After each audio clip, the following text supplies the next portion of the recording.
Hello, I thought it was time for a new video, and this time it is connected to events that were happening to me in past time.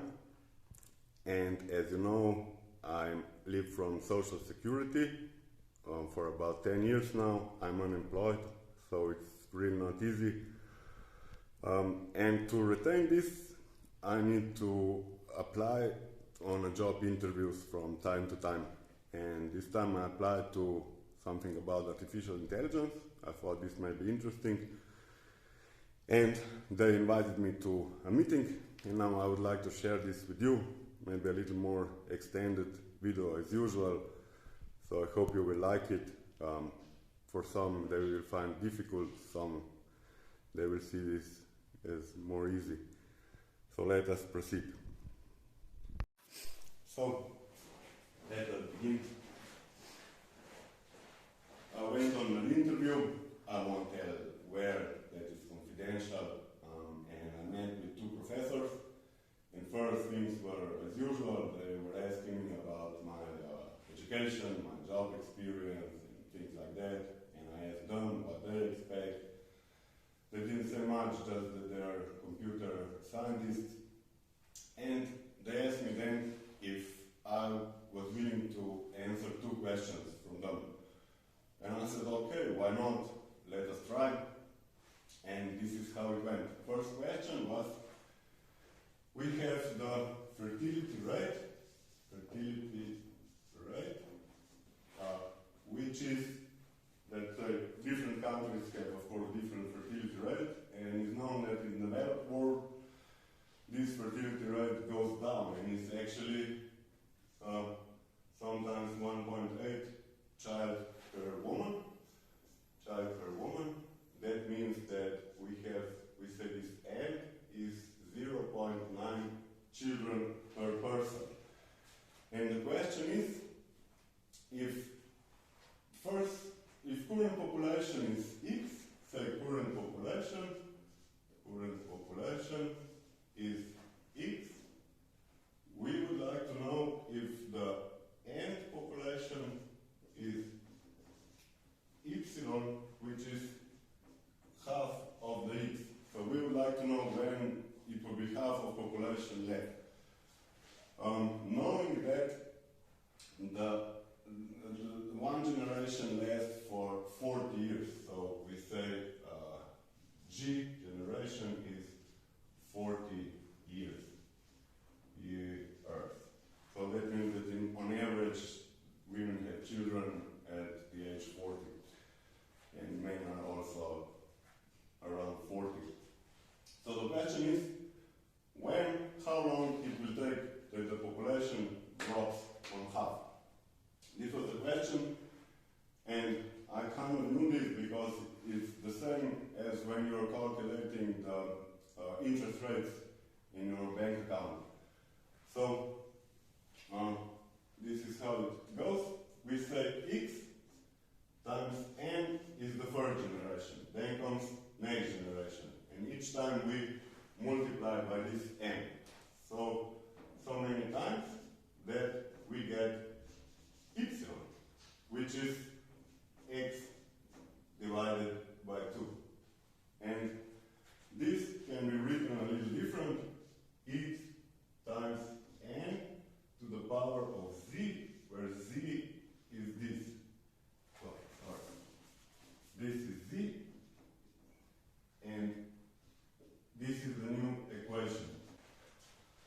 So now we transform this equation, we put X on the other side, and we get N to the power of Z is the same as epsilon divided by X. And to get the result, we use a logarithm function, natural logarithm, which is Ln, N to the power of Z, which is the same as Z times logarithm of N, which is the same as logarithm of epsilon divided by X, but since epsilon is X divided by 2, this is logarithm of 0.5. And now we are interested about Z, this, and we express Z from the last equation, which is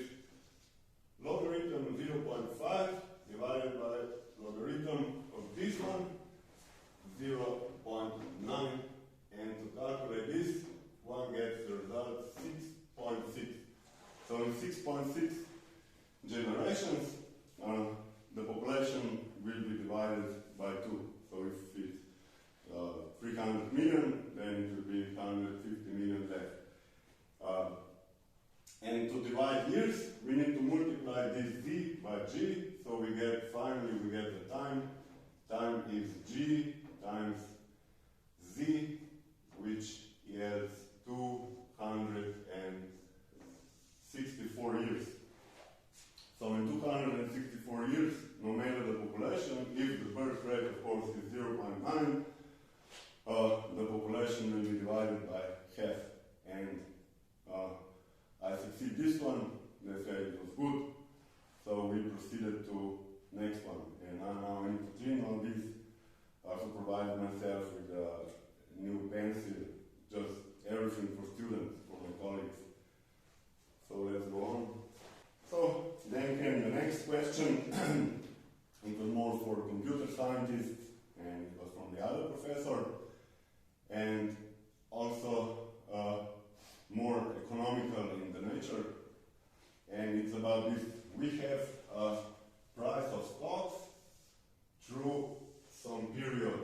We say stocks went like this to some time period t, and here is the price of the stocks. So as you know, it fluctuates and it's different each day, each hour, each minute. Computer calculates this and it's changing all the time. And the question was to find the interval where the yield was the biggest, but the interval needs to be continuous. So we shouldn't just take all the time when it went up. We just need to find one interval where this was the biggest. And you can see from this picture already that this was probably, it started here and ended here. So we are interested in this price. But we need to find it for each graph. So the graph can be something different, like this, or even something else. So how to write a code for computer to find this?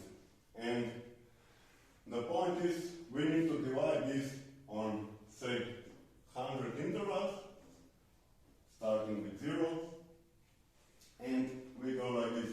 We start here at 0, and then we check first interval. We go forward, we check second interval, third interval, and so on to the next interval. And then we simply move one forward and start the process again, starting from the first point, 1, 2, 3, 4, and then from the second point again, and from the third and fourth, and so on. So computer will check every, and the catch here is that this got a new, but I was stuck a little bit, so it was not 100%, but they knew that I know what it's about. So computer looks like this. We have the 4 loops. For, say, E is 0 to 100, and then we need to use another loop, 4, and now say J is from I to 100. And what we're searching for P, price, which is P at the interval E minus P at the interval J. So if I is here and J is here, we are looking for this interval here. I mean, you get the point, I hope. And then what you need is an if clause. Where should I write this? I will write this here. If P is greater than Pn,